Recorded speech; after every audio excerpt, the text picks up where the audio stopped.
How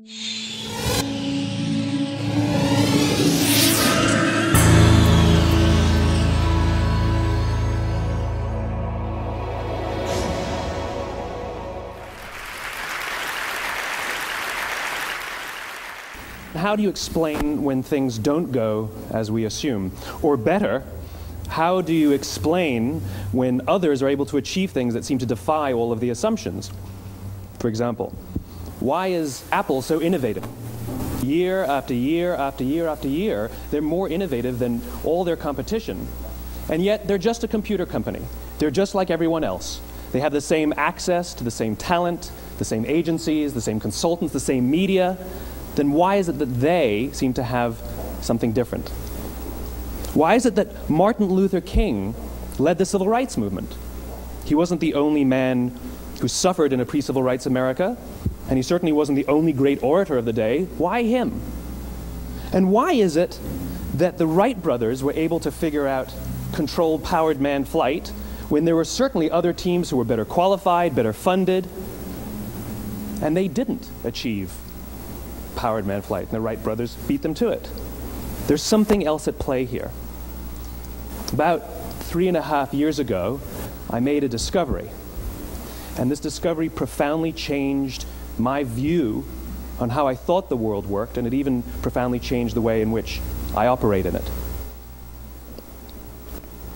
As it turns out, there's a pattern. As it turns out, all the great and inspiring leaders and organizations in the world, whether it's Apple or Martin Luther King or the Wright brothers, they all think, act, and communicate the exact same way, and it's the complete opposite to everyone else. All I did was codify it. And it's probably the world's simplest idea. I call it the golden circle.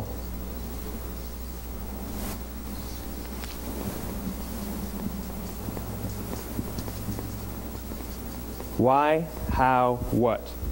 This little idea explains why some organizations and some leaders are able to inspire where others aren't. Let me define the terms really quickly.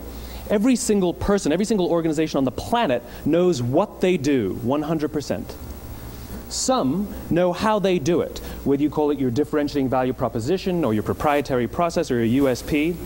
But very, very few people or organizations know why they do what they do. And by why, I don't mean to make a profit. That's a result. It's always a result. By why, I mean what's your purpose? What's your cause? What's your belief? Why does your organization exist? Why do you get out of bed in the morning? And why should anyone care? Well, as a result, the way we think, the way we act, the way we communicate is from the outside in. It's obvious. We go from the clearest thing to the fuzziest thing. But the inspired leaders and the inspired organizations, regardless of their size, regardless of their industry, all think, act, and communicate from the inside out. Let me give you an example. I use Apple because they're easy to understand and everybody gets it. If Apple were like everyone else, a marketing message from them might sound like this. We make great computers. They're beautifully designed, simple to use, and user-friendly. Want to buy one? Meh. And that's how most of us communicate. That's how most marketing is done, that's how most sales is done, and that's how most of us communicate interpersonally. We say what we do, we say how we're different or how we better, and we expect some sort of behavior, a purchase, a vote, something like that. Here's our new law firm.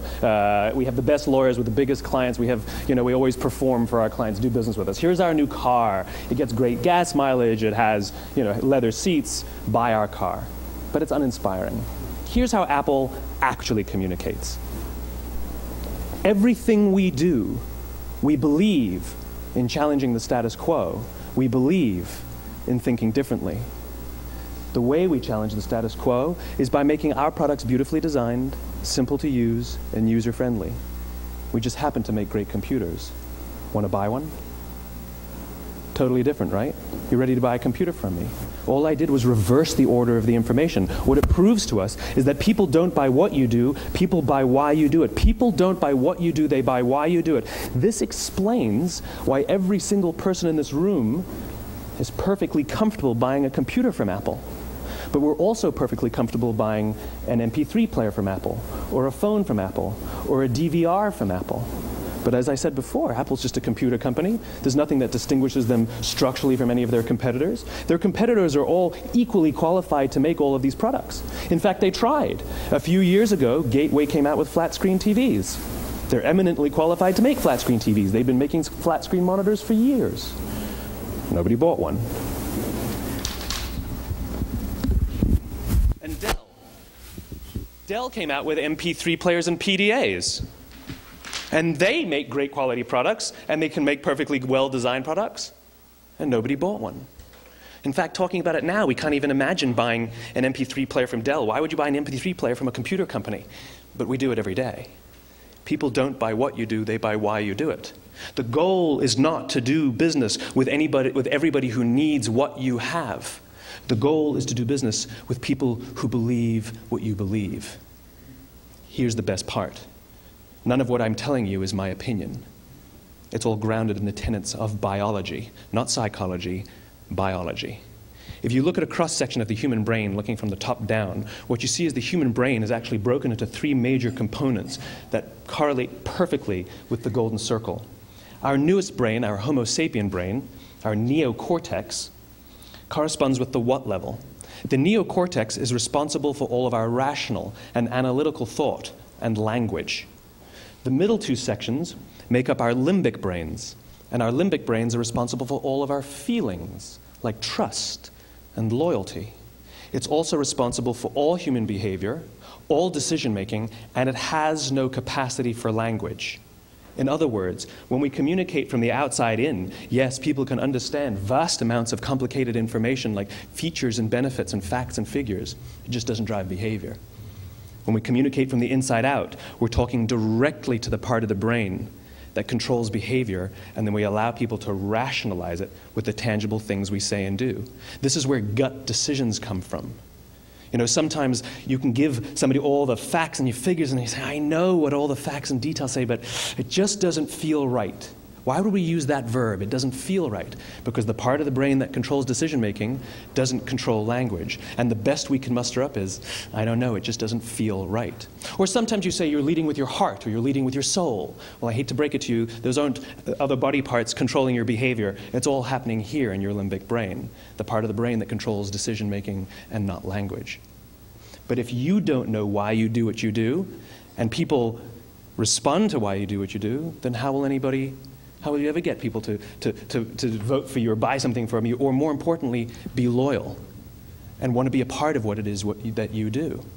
Again, the goal is not just to sell people who need what you have. The goal is to sell to people who believe what you believe. The goal is not just to hire people who need a job. It's to hire people who believe what you believe. I always say that, you know, if you hire people just because they can do a job, they'll work for your money. But if you hire people who believe what you believe, they work for you with blood and sweat and tears. People don't buy what you do, they buy why you do it. And if you talk about what you believe, you will attract those who believe what you believe. Well, why is it important to attract those who believe what you believe? Something called the law of diffusion of innovation. And if you don't know the law, you definitely know the terminology. The first 2.5% of our population are our innovators. The next 13.5% of our population are our early adopters. The next 34% are your early majority, your late majority, and your laggards. The only reason these people buy touch-tone phones is because you can't buy rotary phones anymore. We all sit at various places at various times on the scale, but what the law of diffusion of innovation tells us is that if you want mass market success or mass market acceptance of an idea, you cannot have it until you achieve this tipping point between 15 and 18% market penetration, and then the system tips. And I love asking businesses, what's your conversion on new business? And they love to tell you, oh, it's about 10%, proudly. Well, you can trip over 10% of the customers. We all have about 10% who just get it. That's how we describe them, right? That's like that gut feeling, oh, they just get it. The problem is, how do you find the ones that just get it before you're doing business with them versus the ones who don't get it? So it's this here, this little gap, that you have to close, as Geoffrey Moore calls it, crossing the chasm. Because you see, the early majority will not try something until someone else has tried it first. And these guys, the innovators and the early adopters, they're comfortable making those gut decisions. They're more comfortable making those intuitive decisions that are driven by what they believe about the world and not just what product is available. These are the people who stood online for 6 hours to buy an iPhone when they first came out, when you could have just walked into the store the next week and bought one off the shelf. These are the people who spent $40,000 on flat-screen TVs when they first came out, even though the technology was substandard. And by the way, they didn't do it because the technology was so great. They did it for themselves. It's because they wanted to be first. People don't buy what you do, they buy why you do it. Because there are leaders and there are those who lead. Leaders hold a position of power or authority, but those who lead inspire us. Whether they're individuals or organizations, we follow those who lead not because we have to, but because we want to. We follow those who lead not for them, but for ourselves. And it's those who start with why that have the ability to inspire those around them or find others who inspire them. Thank you very much.